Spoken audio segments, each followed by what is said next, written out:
Now, as we've been reporting, the Israeli government has been discussing a potential hostage deal now with Hamas. Under the agreement, we understand Hamas would release 50 hostages in exchange for a temporary ceasefire, fuel, and the release of Palestinian prisoners. Earlier, President Biden sounded cautiously optimistic. We're now very close, very close. We could bring some of these hostages home very soon. But I don't want to get into the details of things because nothing is done until it's done. Let's bring in retired Navy SEAL Commander Dan O'Shea now. He's also served as a coordinator of the State Department's hostage working group. And Dan, from what we understand at this early moment, it's folks like you and those working in the diplomatic community who can push to get something like this even close to coming to fruition. So pull back the curtain a bit. Help us understand how a deal like this comes about when entities like Israel and Hamas do not directly communicate. Yeah, exactly that. You've got a state player, a state actor, Israel, that will not sit across the table from Hamas. Both have stated end goals to wipe each other out. That's why all these conversations and negotiations have been done through backdoor channels. Qatar has come out as the Switzerland of the Middle East, where these deals have been done at very strategic levels from a lot of pressure from U.S. diplomats and there's 30 plus hostages from around the world. So you've got emissaries from across Europe and across the world that are putting pressure not only in Tel Aviv on Netanyahu's government, but also working all channels. And those channels will include non-government organizations like the Red Cross, Red Crescent, any aid organization operating in Gaza will be part of these discussions. You'll have religious clerics on both sides from Gaza and Israel and in Qatar. So very complex.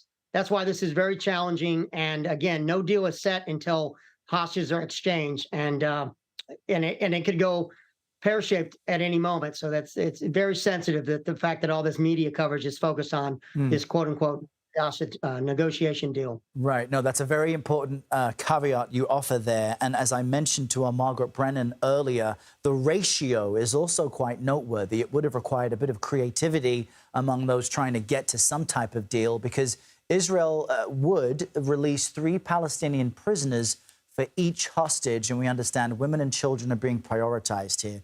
What does that ratio tell you, considering this won't be a one-to-one exchange?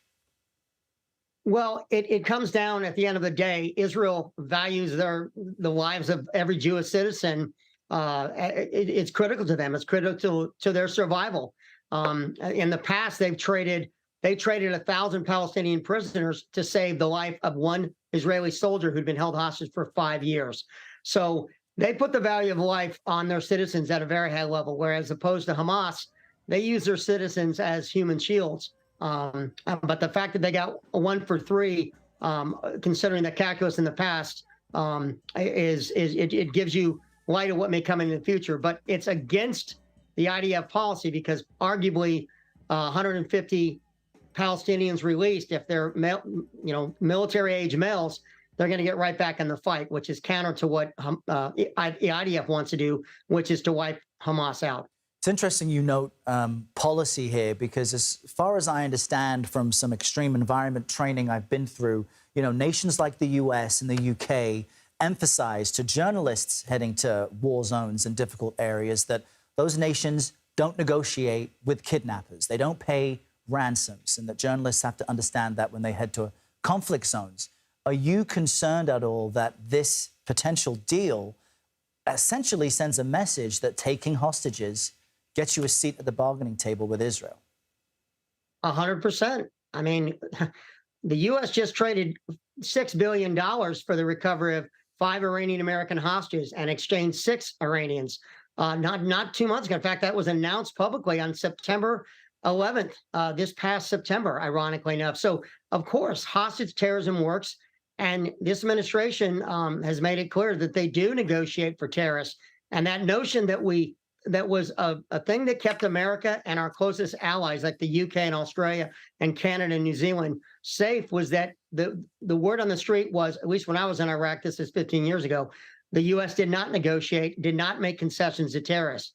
Now we do that, and we're seeing the effect. So Yes, this deal is going to get some of these hostages back, but it will put a target on other individuals traveling abroad because hostage terrorism works. That is a sobering fact check. Retired Navy SEAL Commander Dan O'Shea, thanks for your time tonight. Thank you.